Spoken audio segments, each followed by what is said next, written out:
देश की सबसे पुरानी political party Indian national Congress, जिसके विषय में लगभग रोज लोगों के बीच में चर्चा रहती है कि कांग्रेस की बदहाली के कौन लोग कारण हैं, कांग्रेस क्यों उभर नहीं पा रही, इसके पीछे कौन लोग हैं, कांग्रेस की लीडरशिप के अंदर क्या समस्या है।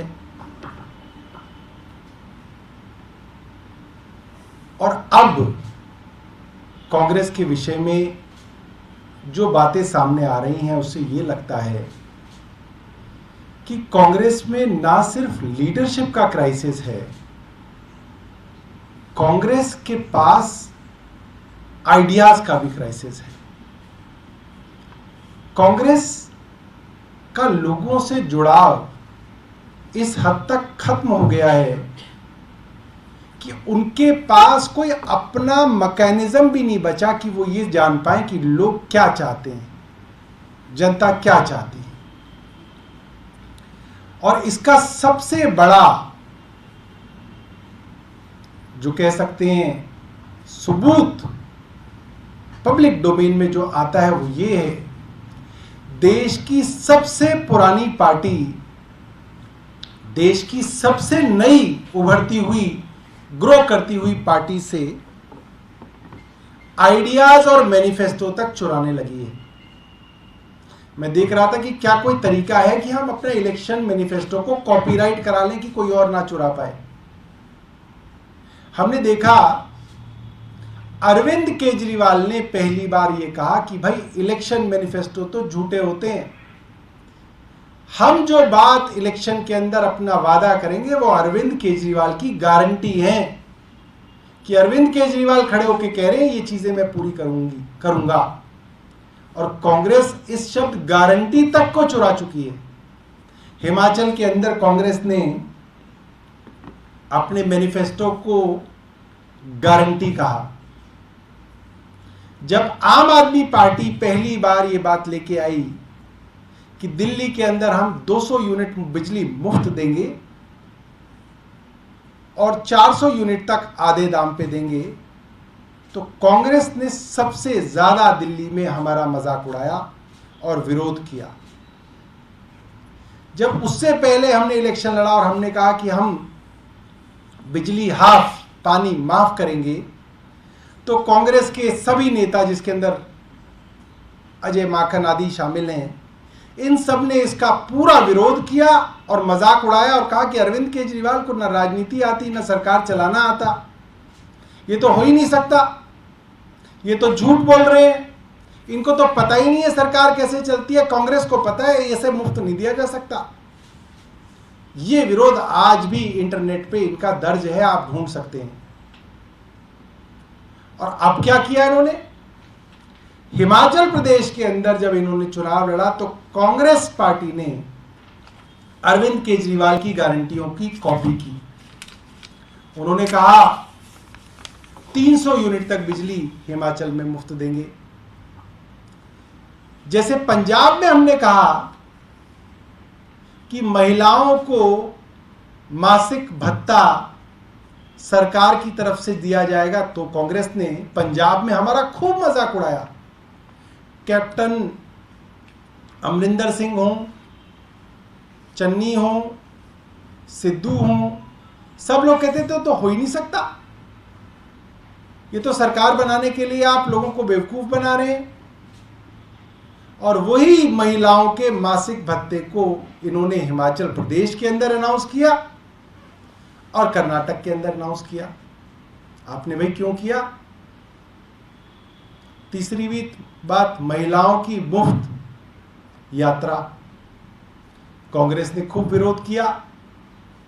फिर हिमाचल में आम आदमी पार्टी के मैनिफेस्टो से चुरा के हिमाचल के अंदर कहा कि हम भी महिलाओं को मुफ्त यात्रा देंगे।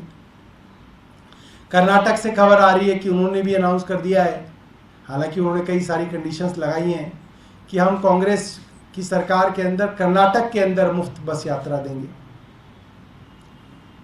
और ये बहुत गंभीर बात है कि कांग्रेस के पास आज अपने ऐसे लोग भी नहीं बचे जो जनता के साथ बात कर सकते हो, जनता के कांटेक्ट में रह सकते हो और जनता के लिए एक अपना ओरिजिनल मैनिफेस्टो बना सकें। ये हालत भी आज कांग्रेस के अंदर नहीं बची है। ये बेसिक क्वालिफिकेशन भी आज कांग्रेस के अंदर खत्म हो गई है और हर चीज को कॉपी करने की, कह सकते हैं सीसीसी, कॉपी कैट कांग्रेस, हर चीज को अरविंद केजरीवाल से जो है चुराते हैं।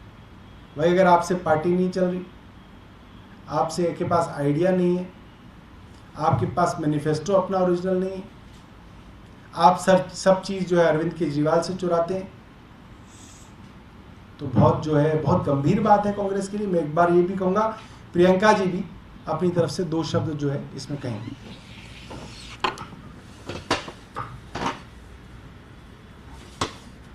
सभी पत्रकार बंधुओं को नमस्ते। सौरभ जी की बात को ही आगे ले जाते हुए मैं अभी देख रही थी कि हार्वर्ड में भी एक स्टडी हो चुकी है कि कांग्रेस के पतन का कारण क्या है, और उनके पास ऐसे कार्यकर्ता रहे जो हमें याद है, जैसे पंजाब में चन्नी जी को मुख्यमंत्री बनाया और फिर वो बुरी तरह हमसे पंजाब में हार गए, चाहे उन्होंने हमारी गारंटी कॉपी की, नहीं इम्प्लीमेंट कर पाए, हार गए। बहुत ही आज तक की वर्स्ट डिफीट कांग्रेस की पंजाब में हमारे हाथों हुई। उसके बाद उन्होंने देश छोड़ दिया, जो कांग्रेस के सभी कार्यकर्ता करते हैं, और जाकर एक थीसिस लिखी जिसमें फिर पीएचडी करी कि कांग्रेस की पोल स्ट्रैटेजी क्या है।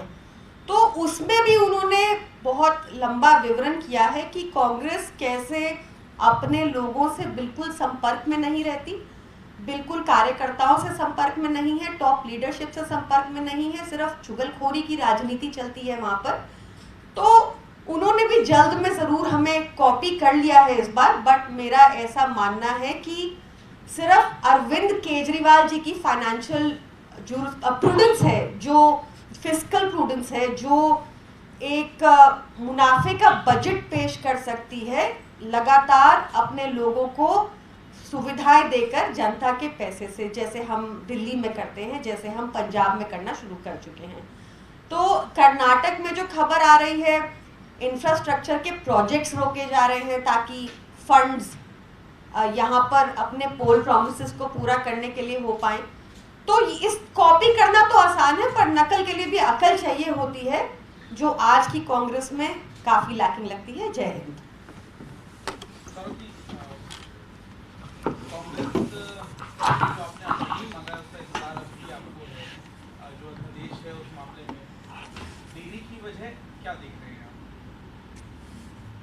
कांग्रेस में अक्सर डिसीजंस देरी से होते हैं। उनकी तो गोवा के अंदर सरकार नहीं बन पाई थी, वो सोचते ही रह गए थे बीजेपी सरकार बना के लिए। आपको लगता है कि जल्द से जल्द फैसला होना चाहिए कि काफी लंबे समय से मुलाकात का समय मांगा हुआ है? अब ये तो देखिए उनका इंटरनल मामला है। एक सवाल ये है कि आप भी गारंटी की बात कर रहे हैं, उधर वो भी गारंटी की बात कर रहे हैं, लेकिन 320 की बात काफी चर्चाओं में है। बीजेपी बार बार ये कहती है कि आप मुफ्त की रेवड़ियां बांट के देश बर्बाद कर रहे हैं, आपके लिए भी कह रही है और कांग्रेस के लिए भी कह रही है। तो आप इस पूरे बयान किस तरीके से? ये फैसला जनता को करना है कि क्या देश के लोगों को वेलफेयर स्कीम्स देना मुफ्त की रेवड़ी है, या बड़े बड़े अरबपति उद्योगपतियों को उनकी ऋण माफी कर देना मुफ्त की रेवड़ी है। ये फैसला तो देश की जनता को करना है। जितने पैसे के अंदर करोड़ों लोगों की मुफ्त बिजली आ सकती है, मुफ्त बस के अंदर यात्रा आ सकती है, मुफ्त पानी आ सकता है, उससे कई गुना ज्यादा पैसा केंद्र सरकार ने भारतीय जनता पार्टी से दोस्ती रखने वाले, प्रधानमंत्री जी से दोस्ती रखने वाले उद्योगपतियों का माफ किया है। ये सब ऑन रिकॉर्ड है। सौरभ जी, एक सवाल ये है कि 23 जून को जो बिहार में बैठक होनी है अपोजिशन की, उसमें कांग्रेस ये बात रख सकती है, और ये कांग्रेस की तरफ से तमाम नेताओं ने कल स्टेटमेंट भी दिया कि ये कहा जा रहा है कि एमपी और राजस्थान में आम आदमी पार्टी चुनाव लड़ेगी, वहाँ पर कांग्रेस को नुकसान पहुंचाएगी। तो ऐसे में अपोजिशन ही अपोजिशन का वोट काटेगा, तो फिर एक साथ आने का क्या मतलब रह जाता है? नहीं, हम तो ये बात, एक बात बताइए, 2015 में कांग्रेस की सीट 0, 2020 में दिल्ली में कांग्रेस की सीट 0, तब भी वो यहाँ चुनाव लड़ते हैं। क्यों लड़ते हैं वो यहाँ चुनाव? वो कह दें कि पंजाब और दिल्ली के अंदर चुनाव नहीं लड़ेंगे, हम भी कह देंगे राजस्थान और मध्य प्रदेश में हम नहीं लड़ेंगे। आइए टेबल पे आके बातचीत तो कीजिए। सर 23 तारीख को आप लोग जा रहे हैं विपक्षी दलों की बैठक में, किस तरीके का आप लोगों का आपका एजेंडा क्या रहेगा और क्या आप लोगों के मुद्दे हैं? देखिए, बड़ा मामला अब ये है कि अगर विपक्षी दल एक होके नहीं लड़ेंगे तो ऐसा भी हो सकता है कि अगली बार देश में चुनाव ही ना हो। भारतीय जनता पार्टी जिस तरीके से विपक्ष को कुचलने में लगी हुई है, साम दाम दंड भेद, सीबीआई, ईडी, इनकम टैक्स के छापे जिस तरीके से विपक्षी नेताओं के यहाँ लग रहे हैं और उनको जेल में ठूसा जा रहा है, इसकी पूरी संभावना है कि अगर 2024 में प्रधानमंत्री नरेंद्र मोदी बनते हैं तो वो सारे के सारे संविधान को बदलकर डिक्लेयर कर देंगे कि अब जब तक मोदी जी जीवित रहेंगे वही इस देश के राजा बने रहेंगे। और इस देश के अंदर जो हजारों लाखों लोगों ने कुर्बानियां देके ये आज़ादी पाई है, वो आज़ादी जो है इस देश से खत्म हो जाएगी।